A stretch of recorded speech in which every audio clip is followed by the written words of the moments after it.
Hi friends, one more session on debugging wherein you want to check the contents of the internal table and also download it to a particular file so that it can be used as an input for some other program, etc. Or when you're doing some testing purpose, you want to take a dump of the internal table and verify certain values, etc.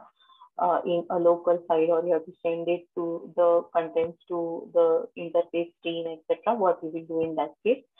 So what I have done is I have put a breakpoint at this statement which fetches the data into the internal table.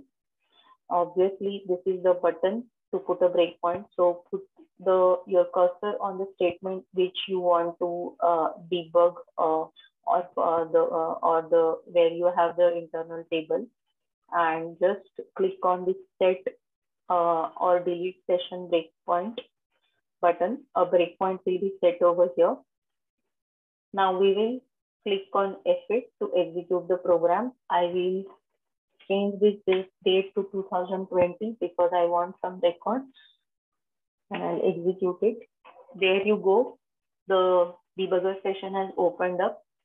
We'll go to desktop 3. And as I told you, you can enter the variable names over here. So I will put ITNARA. It will show me the internal table. Because this statement is not executed, the current contents of the internal table is 0. I'll click on this F5 single step. The select query has been executed successfully, and there are 362 records which have been fetched in the internal table. Now let's double click on this. What happened? Okay, let's double click on this ITMARA table. It will take you to the tables tab, and within that, the table content, the variable name ITMARA is displayed over here. Now I want to download this internal table, or let's say my functional consultant tells me that by the time you finalize your program code to download it in a particular file, in a particular path, etc. You just give me the dump of the final internal table in a file, and I will use it for my further testing or send it to the functional team, or might be the interface team. So what you will do in that case is you click on this services of the tool button, okay, and you will click on save in file column view. Okay.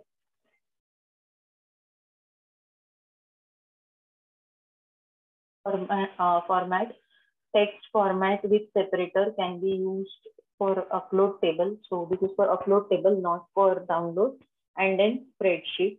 So I will select this spreadsheet option and click on continue. It will give me a pop-up. I'll select the desktop. And because I have used the spreadsheet option, it has given me the option of Excel file, XLS file. So I'll put my I tab and click on save. It gives you a pop-up that the system is attempting to create a file, etc. Do you want to grant the permission? I will say allow. So the file is downloaded successfully. Now if I minimize all these things, I can see that my ITAB file is downloaded. If I open this, it will give me a pop-up that it doesn't match, etc. I will click on yes. Now, if you see, all these contents of the internal table are downloaded. This is the header row with the field name, Mattner, MTART, and value, and all the values have been downloaded. Assume this was your final internal table for a file interface, and you are still in process of writing the final code to put it in a particular path, etc. And if your functional team is after you that I want the final output table, so that I can pass it to the interface team, or might be I want to see it, what is the final internal table output. You can download it very much and use the file for your further processing rather than waiting for the final file, and initiate your further testing of the interface and other things. This is just one of the examples why you can use this option which is available. So thank you.